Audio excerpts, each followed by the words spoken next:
Let's study now kinematic equations in circular motion.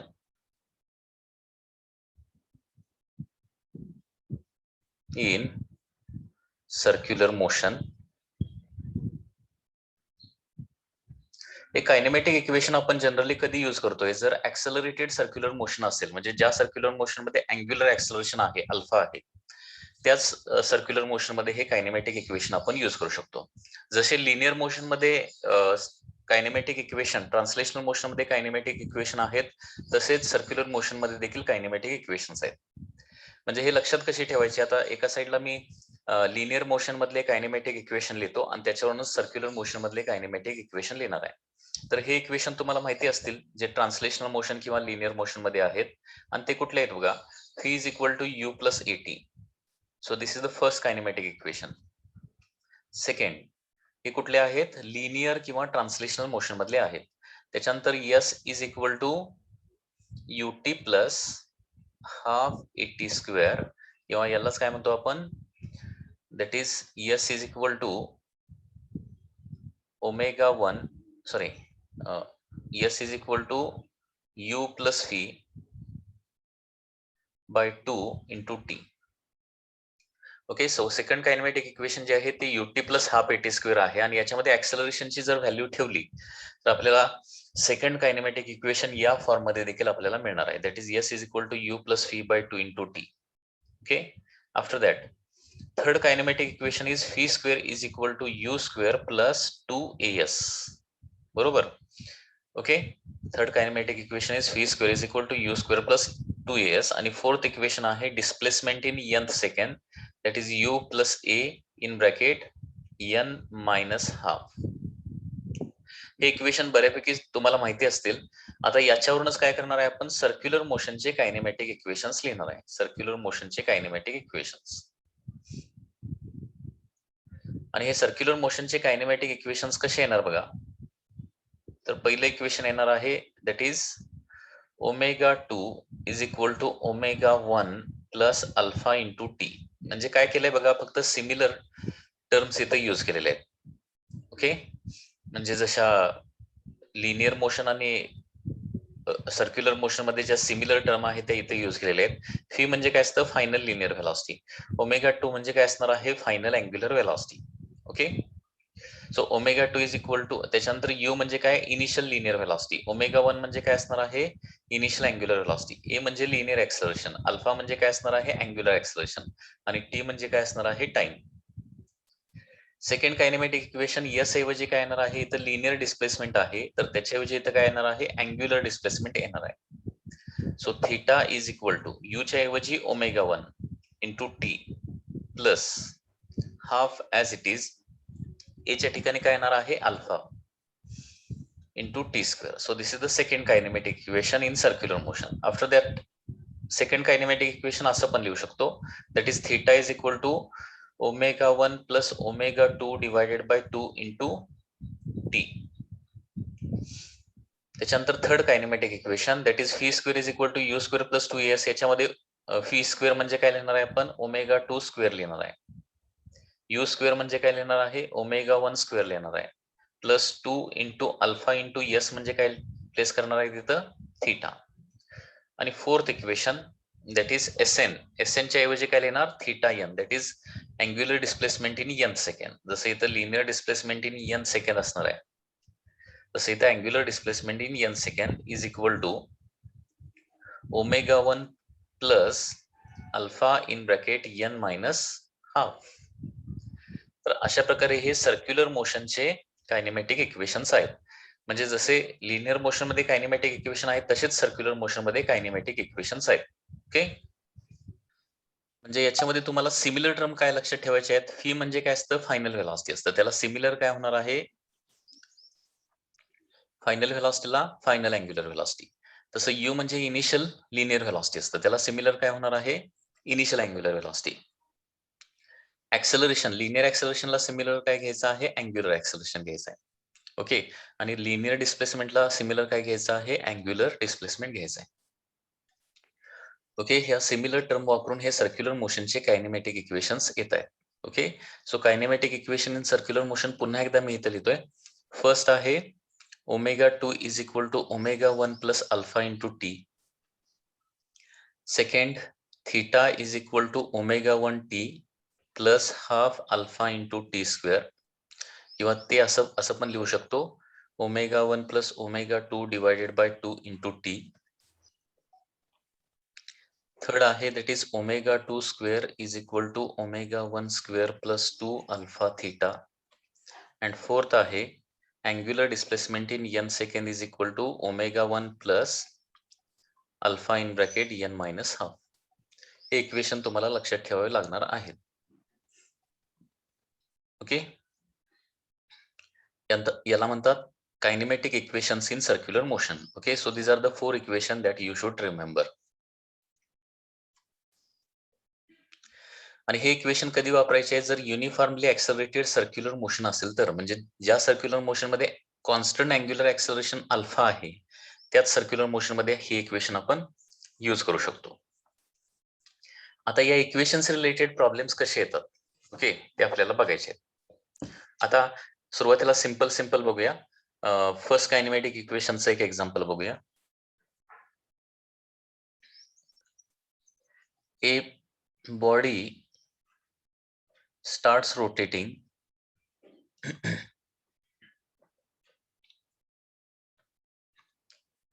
a body starts rotating from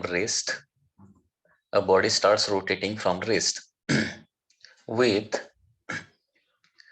constant angular acceleration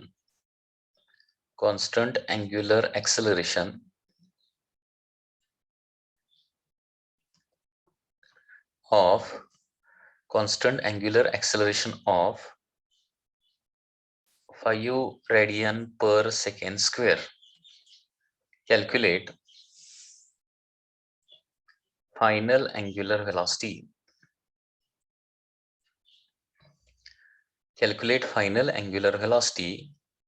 After 8 seconds. Okay, म्हणजे या question मध्ये काय दिलंय बघा, तुम्हाला इनिशियल अँग्युलर व्हेलॉसिटी दिले, ती किती येणार बघा, 0 येणार. कारण का body starts rotating from the rest म्हटलंय, म्हणजे इनिशियल अँग्युलर व्हेलॉसिटी काय येणार आहे, 0. त्याच्यानंतर कॉन्स्टंट अँग्युलर ऍक्सलरेशन अल्फा दिलेला आहे. अल्फा इज इक्वल टू किती दिलंय, 5 radian per second square. Okay, calculate final angular velocity. Final angular velocity म्हणजे काय कॅल्क्युलेट करायचं आहे, ω2 कॅल्क्युलेट करायचं आहे आपल्याला. And time is given as 8 second. So first kinematic equation जर आपण यूज केलं तर ω2 is equal to ω1 plus alpha into T.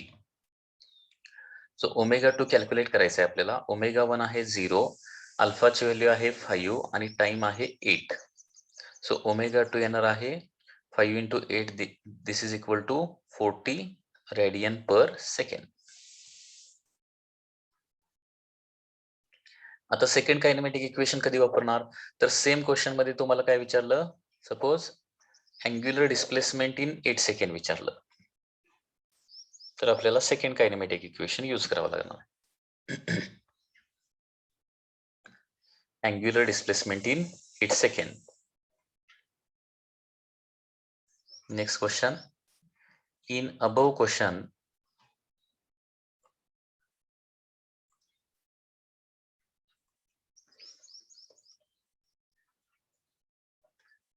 calculate angular velocity, angular displacement. Calculate angular displacement in 8 second. म्हणजे त्याच 8 सेकंड मध्ये अँग्युलर डिस्प्लेसमेंट किती होणार ते कॅल्क्युलेट करायचं आहे. मग अँग्युलर डिस्प्लेसमेंट साठी काय इक्वेशन वापरणार, second kinematic equation, theta is equal to ω1 t plus half into alpha into t square.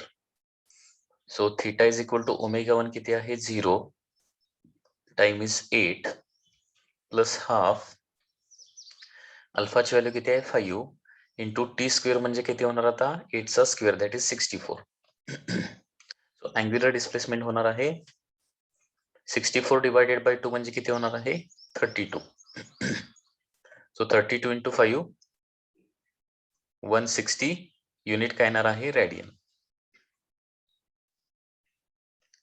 160 radian is the answer.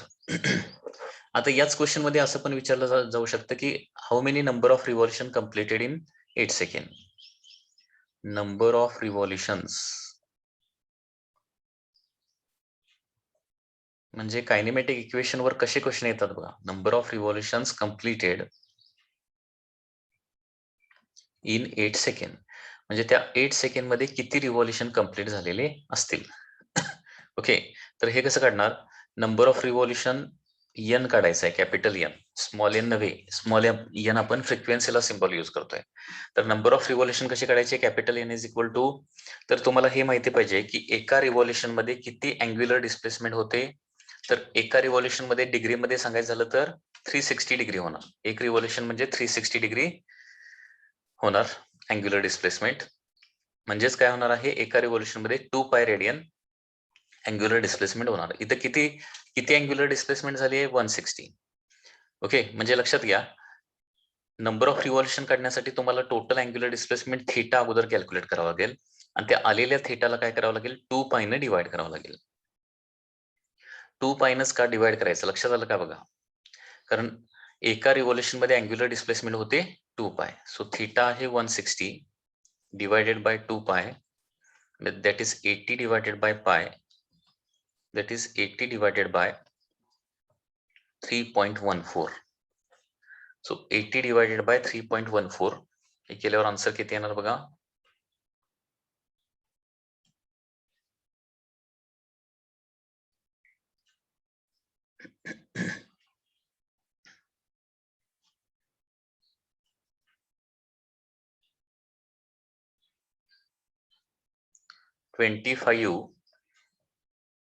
.48 रिव्हॉल्युशन्स.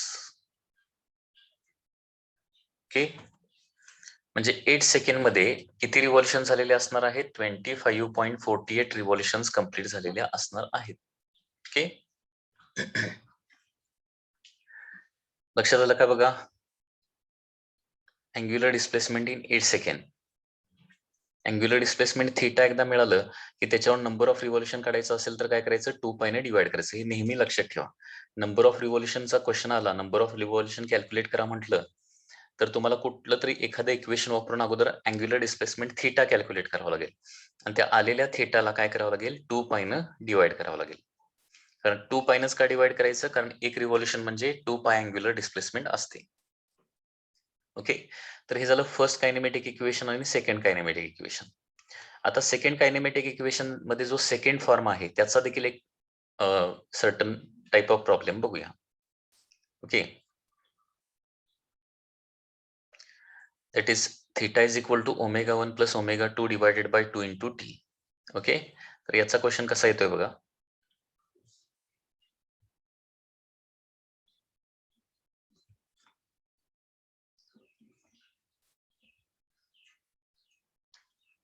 Question is like this. Speed of a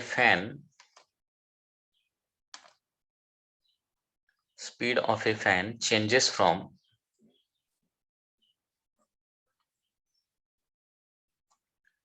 120 rpm to 1200 rpm in 6 seconds. Calculate angular displacement. Calculate angular displacement and number of revolutions. पुन्हा एकदा.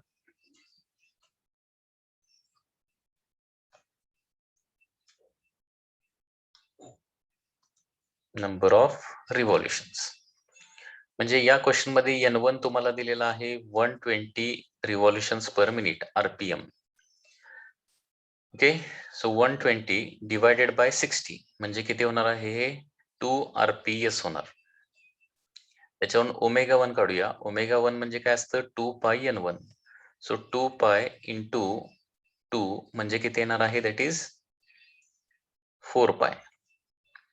Okay, तसं N2 पण काढूया. N2 किती असणार आहे, that is 1200 RPM that is 1200 divided by 60 म्हणजे हे किती येणार आहे 20 RPS येणार.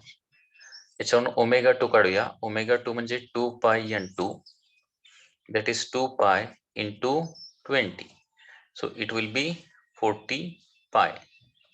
ओमेगा 1 चं युनिट काय रेडियन पर सेकंड, तसं ओमेगा 2 चं युनिट देखील काय येणार आहे radian per second.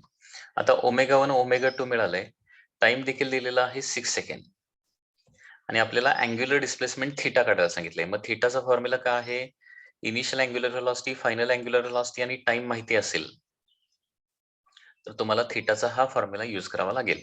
So theta is equal to omega 1 plus omega 2 divided by 2 into T.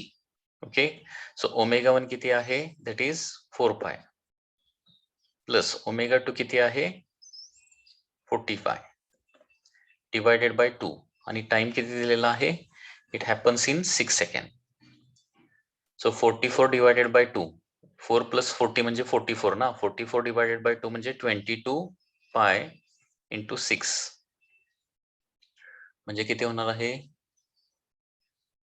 132 pi radian. हे तुमचे काय होणार आहे अँग्युलर डिस्प्लेसमेंट येणार. म्हणजे लक्षात घ्या इनिशियल स्पीड आणि फायनल स्पीड जर दिलेला असेल, इनिशियल स्पीड आणि फायनल स्पीड दिलेला असेल आणि अँग्युलर डिस्प्लेसमेंट काढायला सांगितली तर तुम्हाला हा फॉर्म्युला लगेच आठवला पाहिजे. That is theta is equal to omega 1 plus omega 2 divided by 2 into t. Okay, so theta येणार आहे 132 पाय रेडियन. परत नंबर ऑफ रिव्हॉल्युशन काढायला सांगितले.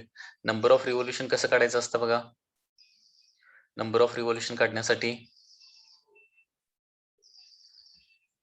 Number of revolutions capital N is equal to काय करायचं आलेले अँग्युलर डिस्प्लेसमेंट डिवायडेड बाय 2 पाय करायचं असतं. सो 132 पाय डिवायडेड बाय 2 पाय. So here pi and pi get cancel and this is coming to be that is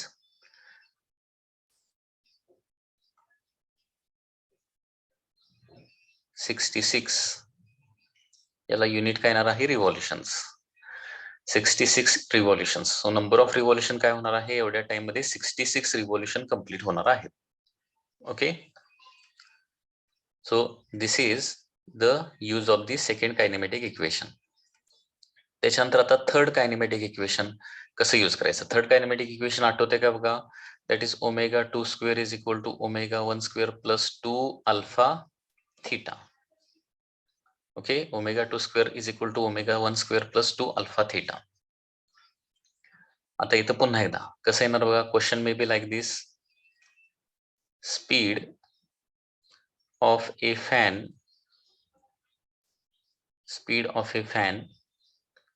changes from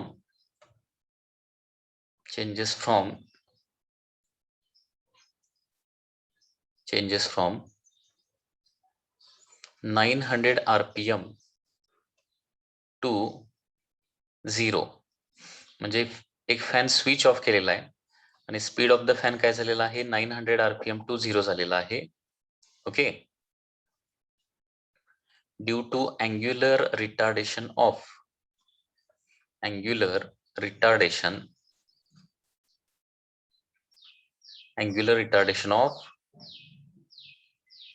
that is 4 radian per second square. Calculate angular displacement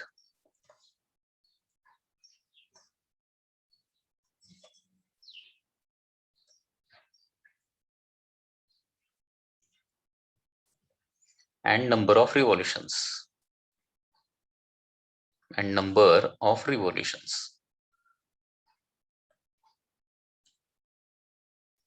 Angular displacement and number of revolutions. Okay, म्हणजे या question मध्ये काय दिलंय सुरुवातीचं speed n1 दिलेला आहे that is 900 RPM. पुन्हा एकदा सांगतोय RPM ची इन्फॉर्मेशन असेल तर RPS मध्ये कन्वर्जन करायचं. So 900 divided by 60, 0 get cancel and it is coming to be 15 revolution per second. त्याच्यानंतर फायनल स्पीड किती दिलेला आहे 0 RPS किंवा RPM काय असेल ते. आणि अँग्युलर ऍक्सेलरेशन देखील दिलंय, that is 4 radian per second square, that is the angular acceleration. तर अँग्युलर डिस्प्लेसमेंट काढायची आहे. आता n1 वरून ओमेगा 1 काढूया. ओमेगा 1 इज इक्वल टू 2 पाय n1, that is 2 into pi into n1 ची व्हॅल्यू किती आहे 15. हे किती येणार आहे 30 pi radian per second. So this is the initial angular velocity. This is initial angular velocity.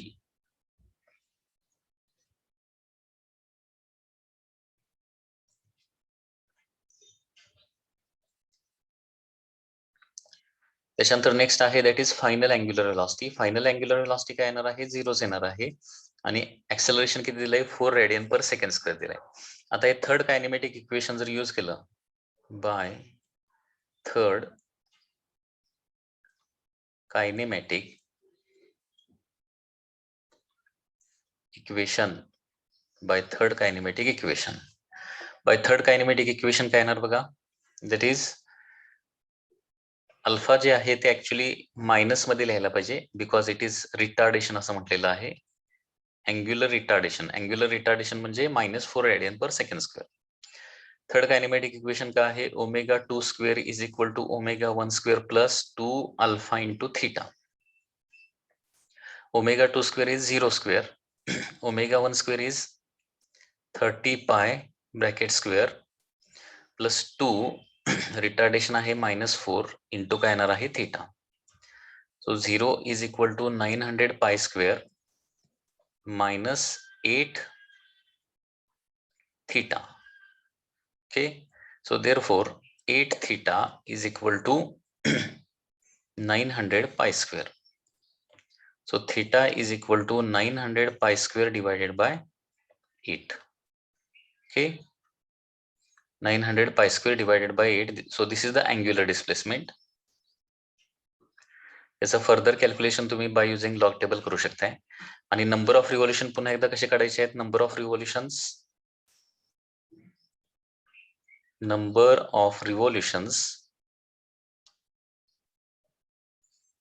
that is n is equal to theta divided by 2 pi. So theta है 900 pi square divided by 8 and divided by 2 pi. Okay, so 1 pi and pi get cancel. So answer is 900 pi divided by 16. Okay, so these are the number of revolutions. So in this way second that is third kinematic equation can be used. आता fourth kinematic equation काय आहे that is Sn is equal to sorry हे linear motion मध्ये झालं. Theta n is equal to काय येणार आहे theta n is equal to omega 1 plus half alpha into sorry omega 1 in bracket alpha in bracket n minus half. So this is the formula for angular displacement in n second. Okay, angular displacement in n second is given by a formula theta nth is equal to omega 1 plus alpha in bracket n minus half. Okay, तर याच्यावर question कसा विचारला जाऊ शकतो लक्षात घ्या. Question is like this: a body starts from rest. A body starts from rest. Okay, what is ratio of angular displacements? What is ratio of angular displacement in first, second, third, second, first, okay, first, second, third, second and so on. Okay, म्हणजे body starting from rest आहे and it is in uniform acceleration पण आहे. Body starts from rest and uniform acceleration लिहायचं राहिलं, uniform acceleration. म्हणजे initial angular velocity काय आहे 0 आहे आणि त्याला आपण कॉन्स्टंट ऍक्सेलरेशन दिलेलं आहे त्याच्यामुळे स्पीड कंटिन्युअसली वाढणार आहे. तर अँग्युलर डिस्प्लेसमेंटचा ratio first second third second मध्ये काय असेल? तर बघा, तर याच्यामध्ये काय होणार आहे, स्टार्टिंग फ्रॉम रेस्ट म्हणजे ओमेगा 1 इज इक्वल टू काय येणार आहे, 0 येणार आहे. आणि त्याच्यामुळे हे इक्वेशन काय येणार आहे, angular displacement in n second is equal to alpha in bracket n minus काय येणार आहे, हाफ येणार. So angular displacement in first second किती येणार बघा, that is alpha in bracket 1 minus half, that is काय येणार आहे, हाफ अल्फा येणार आहे.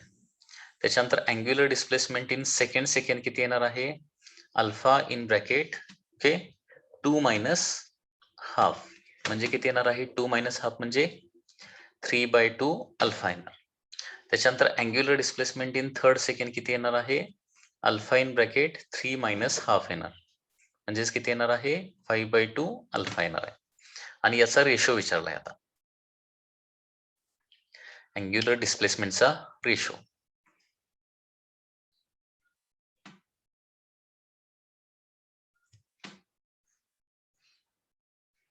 तर या अँग्युलर डिस्प्लेसमेंटचा रेशो काय येणार बघा, angular displacement in first second as to angular displacement in second second as to angular displacement in third second and so on येऊ शकतं. Okay, is equal to half alpha as to 3/2 alpha as to 5/2 alpha.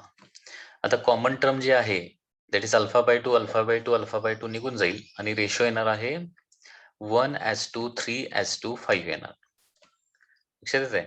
So angular डिस्प्लेसमेंटचा जो ratio आहे तो काय, तो 1:3:5. म्हणजे याचा meaning काय होतो माहितीये का, तर पहिल्या सेकंड मध्ये अँग्युलर डिस्प्लेसमेंट थीटा झालेले असेल, तर त्याच्या पुढच्या 1 सेकंड मध्ये, नेक्स्ट 1 सेकंड मध्ये अँग्युलर डिस्प्लेसमेंट 2 थीटा होत नाही, डायरेक्टली 3 थीटा होते. त्याच्या नेक्स्ट 1 सेकंड मध्ये डायरेक्टली किती होणार आहे, 5 थीटा होणार. त्याच्या नेक्स्ट 1 सेकंड मध्ये किती होणार आहे, 7 थीटा अँड सो ऑन. तर युनिफॉर्मली ऍक्सलरेटेड मोशन मध्ये एव्हरी नेक्स्ट 1 सेकंड मध्ये किंवा एव्हरी सेकंड मध्ये झालेली अँग्युलर डिस्प्लेसमेंट काय होते, ही इन्क्रीज होत जाते.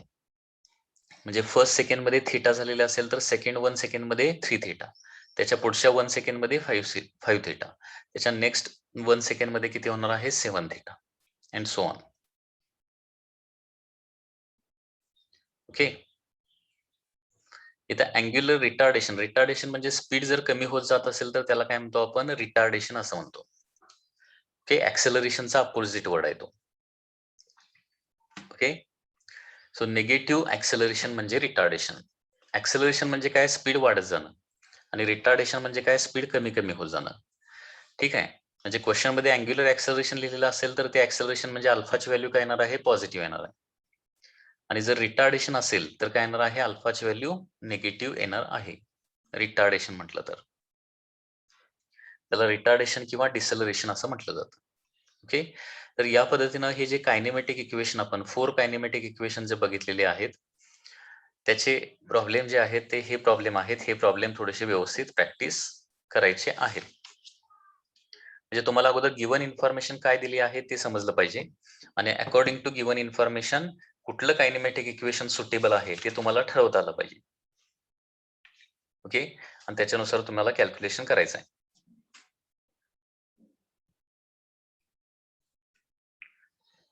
याचे आणखी काही प्रॉब्लेम्स हो गया कायनेमॅटिक इक्वेशनचे. आणखी एक क्वेश्चन कसा आहे बघा, the wheel of the motor rotate with a constant angular acceleration of 4 radian per second square. Me question वाचतोय त्याच्यावरून गिवन इन्फॉर्मेशन लिहितोय. Wheel of a motor rotates with constant acceleration. Wheel of a motor rotates with constant acceleration of, acceleration दिलेला आहे, alpha is equal to 4 radian per second square. If the field starts from the rest, field starts from rest दिलाय म्हणजे काय लिहिणार, omega 1 is equal to 0 लिहिणार आहे, radian per second. How many revolutions will it make in first 20 second? Time दिलाय 20 second. Okay, आणि विचारलंय किती number of revolutions होतील. आता नंबर ऑफ रिव्होल्युशन्स कसे काढायचे असतात, तर त्यासाठी अगोदर थीटा कॅल्क्युलेट करावा लागेल. बघा आता अल्फा आहे, ओमेगा 1 आहे, टी आहे. थीटा काढण्यासाठी आपल्याला काय करावं लागेल, थीटा एकतर सेकंड कायनेमॅटिक इक्वेशन मध्ये आहे किंवा थर्ड कायनेमॅटिक इक्वेशन मध्ये आहे. ओके, मग टाइमची इन्फॉर्मेशन दिलेली असेल तर टाइम फक्त सेकंड मध्ये आहे, थर्ड मध्ये टाइम अवेलेबलच नाहीये थर्ड इक्वेशन मध्ये. त्याच्यामुळे इथं आपण कुठलं इक्वेशन वापरणार आहे, second kinematic equation. So bye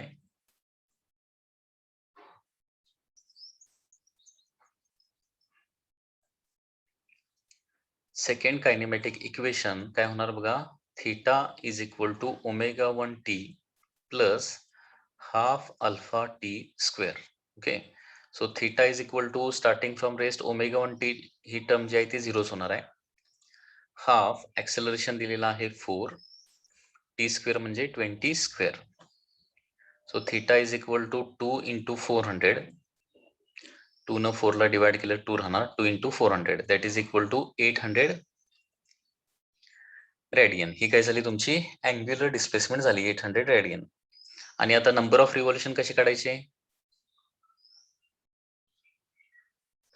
आलेल्या थीटाला 2 पाय न डिवाइड करायचं असतं.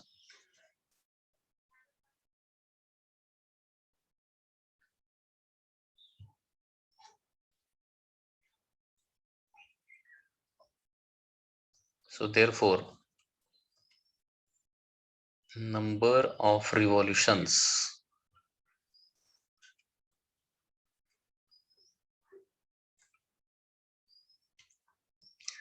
n is equal to येणार आहे थीटा डिवाइडेड बाय 2 पाय. सो थीटा किती आहे 800 डिवाइडेड बाय 2 पाय.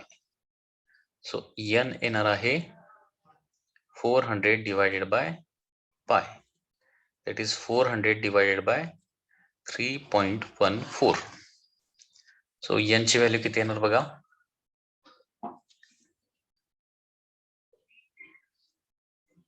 400 divided by 3.14. So this answer is coming to be 127.38.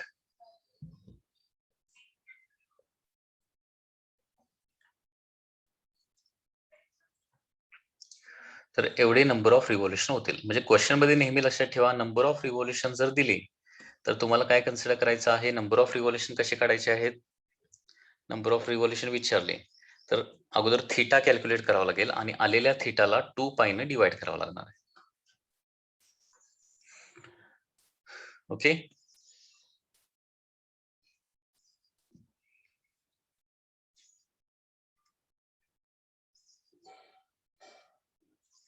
त्याच्यानंतर नेक्स्ट क्वेश्चन काय बघा. Next question is like this, a wheel of car accelerate uniformly. म्हणजे ऍक्सेलरेशनचा प्रॉब्लेम आहे. Wheel of a car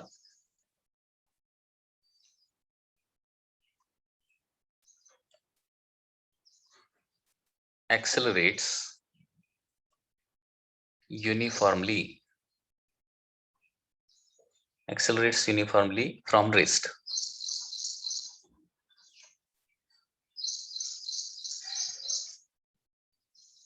Rotate through 1.5 radian. काय दिलंय, rotates through 1.5 radian during first second.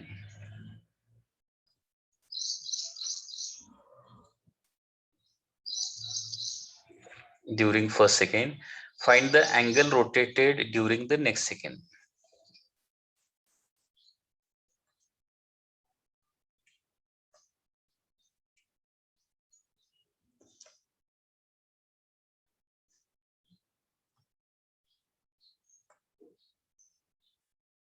During next second.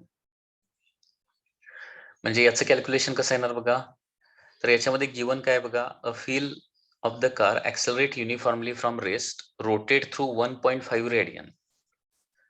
म्हणजे rotate through 1.5 radian. Radian हे कशाचं unit आहे, angular displacement. So theta 1 दिलेला आहे 1.5 radian and this is in first second. म्हणजे angular displacement in first second दिले 1.5 radian. तर find angle rotated during next. Next second म्हणजे नेक्स्ट म्हणजे सेकंड 1 सेकंड. ओके, आत्ताच आपण बघितलं युनिफॉर्मली ऍक्सलरेटेड मोशन मध्ये angular displacement in first second as to angular displacement in second 1 second. याचा ratio काय असतो सांगा? 1:3 असतो. यातच आपण सॉल्व्ह केलंय ना. अँग्युलर डिस्प्लेसमेंटचा रेशो इथे दिसतोय बघा. अँग्युलर डिस्प्लेसमेंटचा रेशो किती असतो? 1:3:5 या पद्धतीने असतो. म्हणजे first 1 second, second 1 second, third 1 second, याचा रेशो एवढा असतो. ओके, म्हणजेच आपण असं लिहू शकतो angular displacement in first second divided by angular displacement in second 1 second is equal to काय येणार आहे? 1/3. ओके, हे युनिफॉर्मली ऍक्सलरेटेड मोशन मध्ये होतं, हे तुम्हाला लक्षात आलं पाहिजे. सो फर्स्ट सेकंडचे किती दिले? 1.5 दिले. डिवायडेड बाय सेकंड सेकंडचे अँग्युलर डिस्प्लेसमेंट काढायचं आहे, इज इक्वल टू 1/3. सो 3 ने याला मल्टिप्लाय होणार. So angular displacement in second 1 second is equal to 1.5 into 3. So angular displacement in second 1 second will be 4.5 radian. So this is the answer. Okay, uniformly accelerated motion म्हटलं की हा ratio 1:3:5 हा नेहमी राहणार. Question मध्ये फक्त असं सांगितलं पाहिजे की म्हणजे ते बॉडी ऍक्सलरेट युनिफॉर्मली फ्रॉम रेस्ट असा वर्ड असला पाहिजे. ऍक्सलरेट युनिफॉर्मली फ्रॉम रेस्ट, रेस्ट हा वर्ड त्याच्यामध्ये कंपल्सरी असला पाहिजे, तर हे फॉलो होत आहे. म्हणजे कुठलीही बॉडी रोटेशन स्टार्ट केलं फ्रॉम द रेस्ट आणि कितीही ऍक्सलरेशन असू दे, परंतु युनिफॉर्म ऍक्सलरेशन असलं तर पहिल्या सेकंड मध्ये अँग्युलर डिस्प्लेसमेंट थीटा झालेली असेल तर नेक्स्ट 1 सेकंड मध्ये 3 थीटा होते, त्याच्यानंतर नेक्स्ट 1 सेकंड मध्ये 5 थीटा होते. म्हणजे हा अँग्युलर डिस्प्लेसमेंट इन एव्हरी सेकंडचा जो रेशो आहे तो कधीही चेंज होत नाही, हा सेमच राहतो. पण पुन्हा एकदा सांगतोय, क्वेश्चन मध्ये काय दिलेलं असलं पाहिजे? ऍक्सलरेट युनिफॉर्मली फ्रॉम रेस्ट असा वर्ड असला पाहिजे. म्हणजे याच्यामध्ये इनिशियल अँग्युलर व्हेलॉसिटी काय असली पाहिजे? 0 असली पाहिजे. ओके,